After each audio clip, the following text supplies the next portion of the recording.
네, 세계 증시 소식을 새벽 배송해드리는 글로벌 증시 시간입니다. 연합인포맥스 임하람 뉴욕 특파원과 함께합니다. 안녕하십니까? 네, 안녕하십니까. 네, 자 오늘 뉴욕 증시는 혼조세로 마감을 했습니다. 이 소식 먼저 전해주실까요? 네, 간밤 뉴욕 증시 3대 지수 혼조 마감하는 모습을 보였습니다. 간밤 다우 지수가 전거래일 대비 0.77% 상승한 반면에 S&P 500 지수 그리고 나스닥 지수는 각각 0.25% 그리고 0.79% 하락 마감했습니다.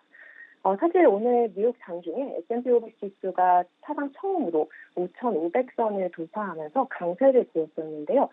장 막판으로 갈수록 점차 이제 하락을 하면서 결국 반락하는 모습을 보였습니다. 오늘 S&P 500 지수 하락에는 이제 엔비디아가 가장 중점적인 역할을 했는데요. 엔비디아 주가 오늘 변동성을 보였지만 3.5% 정도 하락하면서 전체 지수를 끌어내리는 모습을 보였습니다. 결국 최근 인공지능 랠리를 이끌어 뉴욕 증시 기술주가 뉴욕 증시에서는 하락하는 모습을 보였고요. 반면에 에너지, 금융, 유틸리티, 통신 등의 섹터는 상승하는 모습을 보였습니다. 바로 내일 뉴욕 증시는 새마녀의 날을 맞이하는데요. 또 동시에 미국 최대 기술주 ETF인 XLK의 리밸런싱 날짜도 돌아옵니다. 주말을 앞둔 타이밍에 여러 대형 재료가 몰린 상태인데요. 이에 따라 이기의 뉴욕 증시 변동성 주의보 역시 내려진 상태입니다.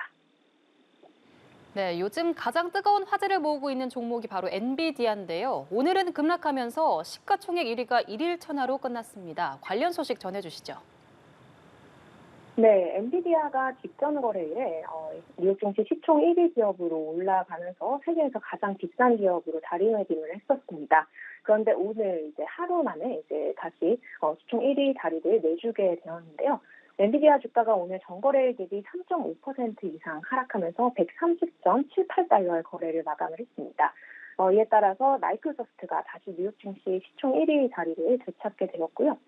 엔비디아 주식이 오늘 이제 하락한 이유는 그간에 너무 많이 빠른 속도로 올랐기 때문에 투자자들의 경계감이 작용한 것으로 풀이가 되고 있습니다. 그간 엔비디아 주가가 정말 거칠게 올랐기 때문에 일부 투자자들이 상승 속도가 과도하다라고 판단한 것으로 보이고요. 이에 따라서 차익 실현 매물이 쏟아지면서 주가를 끌어내렸습니다. 오늘 하루만 봐서는 엔비디아 주가가 하락하긴 했지만 지금 현재 월가에서는 엔비디아에 대해서는 긍정적인 투자 의견이 대세를 이루고 있습니다.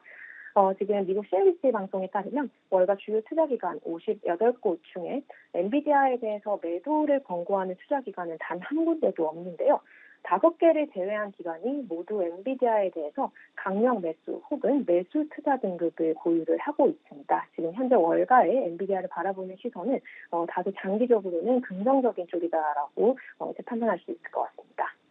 네, 엔비디아 소식 전해주셨는데요. 이 외에도 화제 종목 뉴스 있으면 전해주실까요? 네, 오늘 뉴욕 증시 화제의 종목들이 있었습니다.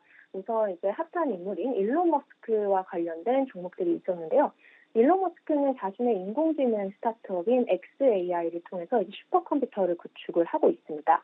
이 슈퍼컴퓨터 구축하는 데 있어서 델 그리고 슈퍼마이크로 컴퓨터에 납품을 받겠다라는 소식을 본인의 X를 통해서 이제 공식적으로 전했는데요. 특히 이제 슈퍼마이크로 컴퓨터 같은 경우는 인공지능의 수혜주로 계속해서 주목을 받았던 종목이고 주가가 굉장히 좀 많이 올랐던 종목입니다.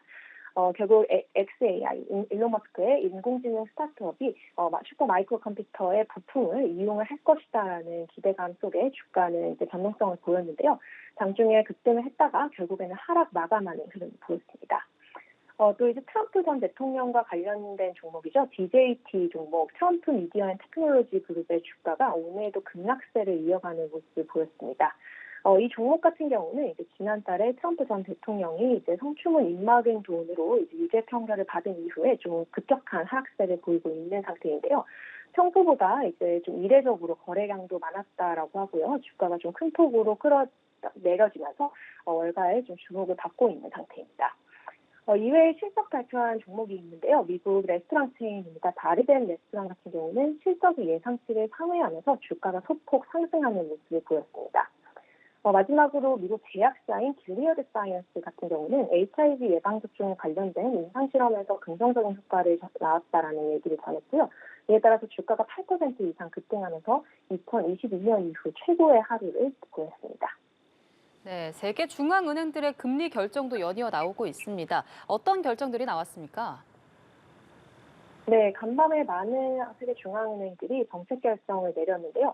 지금 세계 중앙은행들은 각자 좀 다른 정책 행보를 보여주면서 통화 정책의 다이버전스가 좀 두드러지고 있는 상태입니다. 우선 먼저 스위스 중앙은행은 금리 인하를 단행을 했습니다. 스위스 중앙은행 두 번째로 금리를 인하를 했는데요. 시장에서는 이제 두 번째로 또 추가 금리 인하가 있을 것으로는 예상을 하지 않았는데 약간 깜짝 인하가 나왔습니다. 잉글랜드 은행, 영국 중앙은행도 금리를 결정을 했는데요. 잉글랜드 중앙은행은 금리를 동결을 했지만 이제 전문가들은 잉글랜드 중앙은행이 이제 8월 정도 여름쯤에는 금리를 인하할 것으로 보고 있습니다. 오늘 금리 정책 결정도 다소 비둘기파적이다, 통화 완화적이다라고 평가가 되고 있는 상태입니다. 노르웨이 중앙은행의 정책 결정도 나왔는데요. 노르웨이 중앙은행은 금리를 동결시켰고요. 영국과는 달리 올해 말까지 정책 금리를 동결할 것임을 예고했습니다. 네, 미국이 우리나라를 환율 관찰 대상국에서 제외했다는 소식이 전해졌습니다. 반면에 일본은 재지정을 했고요. 이게 어떤 의미입니까? 네, 간밤 이제 뉴욕 증시 마감 이후 미국 재무부에서 환율 보고서를 발표를 했습니다. 이 환율 보고서에서 우리나라는 환율 관찰 대상국에서 제외가 되게 되었는데요. 지금 환율 보고서에서 관찰 대상국에 제외된 것이 두 번 연속입니다. 반면 일본 같은 경우는 새로 이제 환율 관찰 대상국 목록에 추가가 되게 되었는데요. 미국 재무부 측에서는 일본 금융 당국이 2024년 4월에서 5월에 걸쳐서 외환 시장에 개입했다라고 얘기를 했습니다. 엔화를 매입하고 달러를 매도해서 엔화 가치를 강화했다라고 얘기를 하면서 일본의 환시 개입을 이제 확인을 하는 모습을 보였고요. 이외에 일본 이외에 중국, 일본, 대만, 말레이시아, 싱가포르, 베트남, 독일 등 7개국이 관찰 대상국에 올랐습니다. 미 재무부의 환율 보고서는 무역 관계에서 이익을 얻기 위해 외환 시장에 적극적으로 개입하는 국가를 모니터링하는 수단입니다. 지금까지 연합인포맥스 이마람 뉴욕 특파원과 함께 글로벌 증시 상황 알아봤습니다.